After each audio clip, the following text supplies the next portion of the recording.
Что касается абхазского телевидения, НИСФа, важно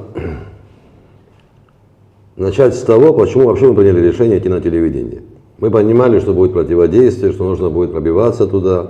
Мы прекрасно понимали, что эфир будет вырезан, что многое из того, что мы сказали, не покажут. Потому мы добились того, чтобы была камера наша, которая позволила потом показать обществу абхазскому то, о чем мы говорили. Почему мы это сделали?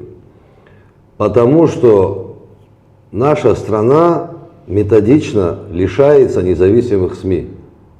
Лишившись независимых СМИ, мы приняли решение обратиться к абхазскому государственному телевидению. И дальше намерены делать то же самое. Мы и дальше будем требовать эфиры, дальше будем приходить, дальше будем выступать и будем сообщать обществу, что происходит в нашей стране. Это вот первое, на что я хотел бы обратить внимание. Второе, особенно важно. Кан тут сказал, я хочу акцентировать на этом внимание хочу. На абхазском государственном телевидении принимают решения посторонние лица. Вот именно так это звучит. Посторонние лица, не имеющие отношения к абхазскому телевидению, к республике Абхазия и так далее. Это очень серьезная проблема, которую необходимо решать. Кстати говоря, посторонние лица наблюдаются не только на абхазском телевидении. Они наблюдаются в последнее время на избирательных участках в том числе. Для чего это делается, кто принимает такие решения и кто берет на себя ответственность за этих лиц, нам еще предстоит выяснить, и мы обязательно это выясним. Вообще должен сказать, что мы последние несколько месяцев ставим вопросы перед властью, которые остаются без ответа.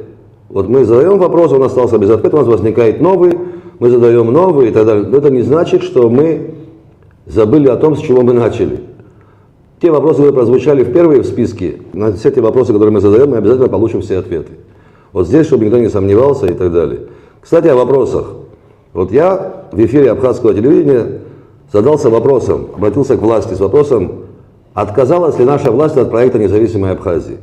Теперь у меня следующий вопрос. Вот я хочу сообщить, что независимость Республики Абхазия признала Россия, Венесуэла, Никарагуа, Сирия, Науру.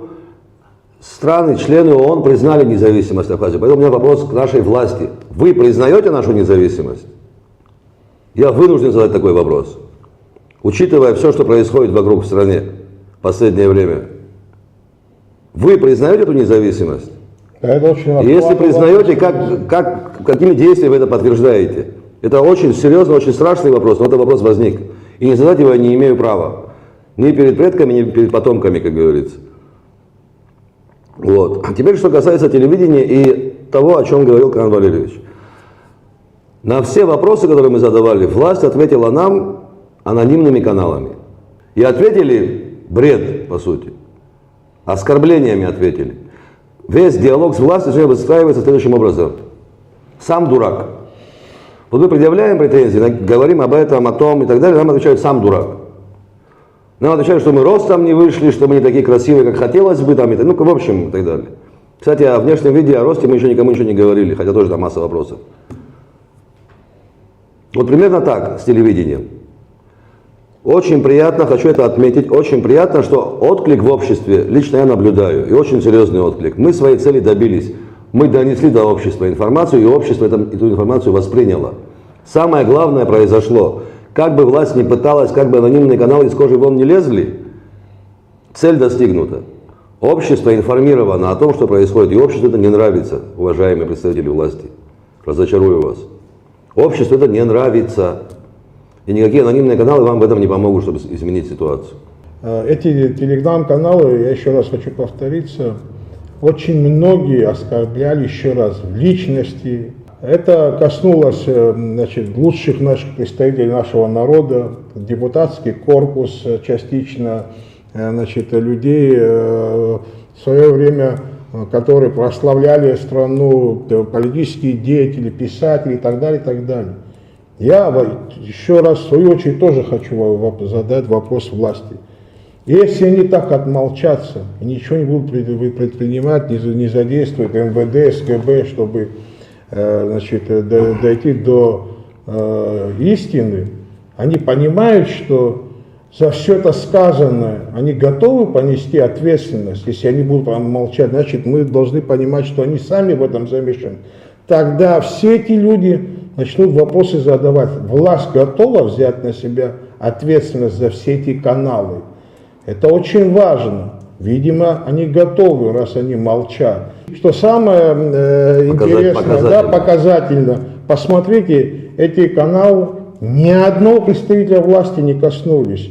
Если мы хотим даже сказать, что это, возможно, это враги извне, тогда извините меня, что эти враги пользуются избирательно абхазов, что ли, что только оппозиция для них враги, а власть для них не враги, что ли.